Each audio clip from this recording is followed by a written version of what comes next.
Ramazan hem Novruz bayramını burada doğma Qarabağ diyarında qeyd edəcəksiniz. Çok büyük xoşbəxtlikdir. Sizin sayenizde. Azad Xocavənddə alovlanan Novruz tonqalı dünyaya hansı mesajlar verdi?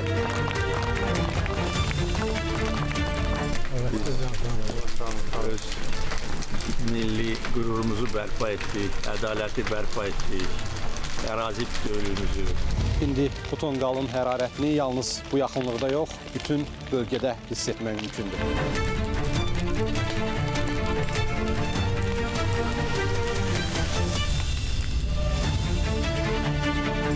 Hoş geldiniz. Sağ olun başkanım.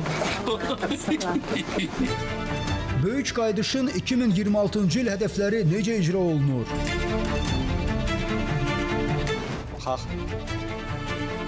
hansı təəssüratlar oyadıb bu görüş ev sahiblərində.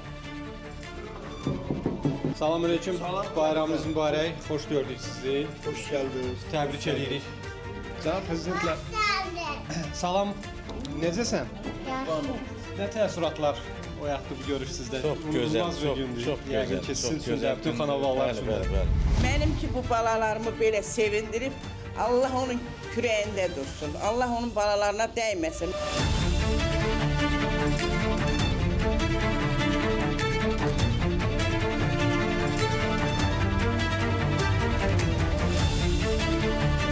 Daşın üstündə daş qalmayan, hər qarışı viran edilən bir şəhərdə möcüzə yaratmaq mümkün idi.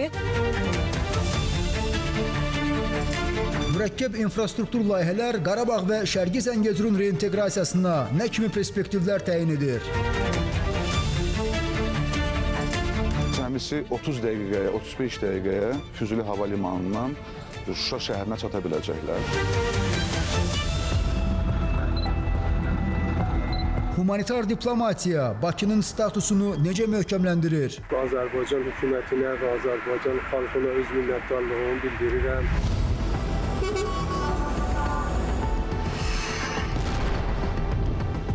Hörmüz boğazında kollaps dünya enerji bazarında hansı şoklar yaradır? Savaş uzanarsa, yaxın gələcəkdə qlobal inflyasiya və yeni iqtisadi böhran qaçılmaz olacaq.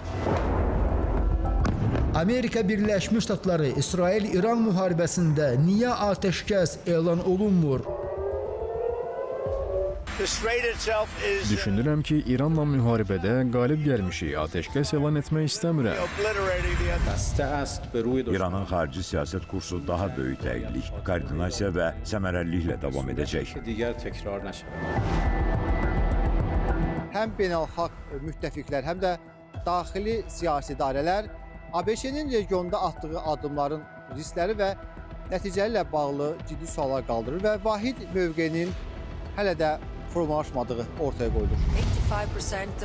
Hörmüz boğazından keçən neft və qazın 85%-i Asiya ölkələrinə göndərilir və biz artıq orada problemlərin olduğunu görürük.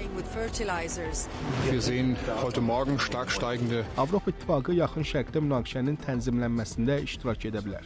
Amma bunun üçün hərbi əməliyyatlar dayandırılmalıdır. Ortaq mövqeyin formalaşdırılması sammitin əsas hədəfi olsa da, buna nail olmaq demək olar ki, mümkünsüz görünür.